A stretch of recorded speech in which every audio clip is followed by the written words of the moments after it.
Hello, Windy City Jeep Force. Rob here. With all the new members we've had recently, I just wanted to take an opportunity to go over all of the items on this table. I'm going to break it down into groups to make it a little bit easier to understand why we think that these are the items you need to have inside your Jeep. First item I'd like to talk about would be the use of trail flags. Now, depending on where we go will determine the flag that is needed for your Jeep.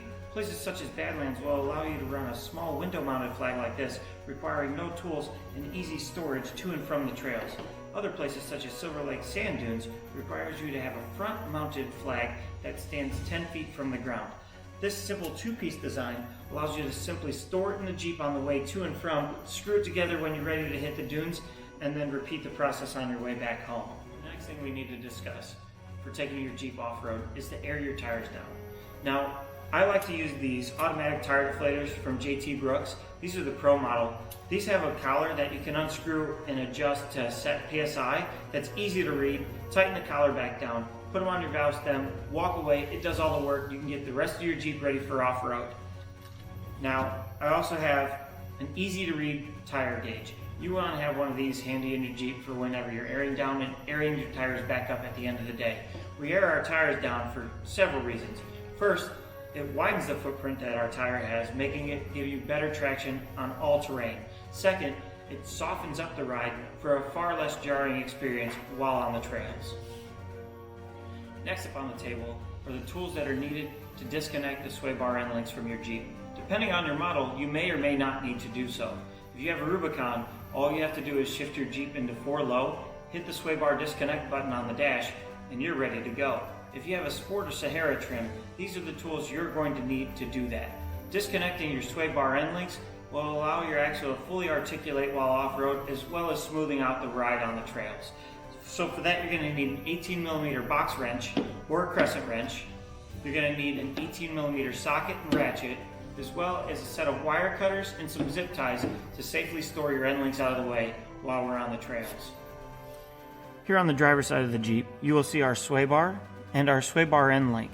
The sway bar end link connects down at the bottom to the axle itself.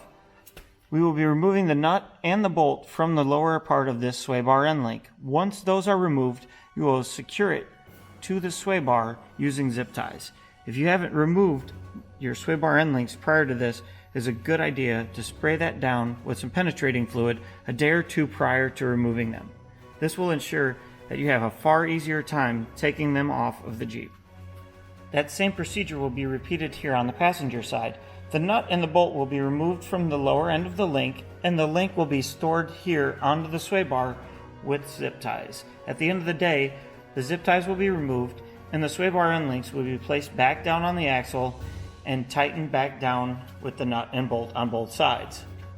Please make sure that you familiarize yourself with this procedure prior to the event. Okay, our Jeeps are almost ready to go off-road. We've mounted our flags, we've disconnected our sway bars, and we've aired down our tires. We need to next talk about recovery. Now, you should familiarize yourself with your recovery points of your Jeep. You should have at least one on the front and one on the rear of your Jeep, and you should have the appropriate equipment to use those points, such as tree savers or tow straps, hard or soft shackles, gloves, and if you have a winch, make sure you have your winch controller out and ready for use.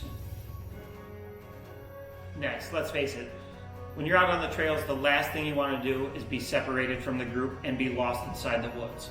So the most important thing, and something that is required for all of our trips, is going to be an FRS, GMRS style handheld radio or a hard mounted one inside your Jeep.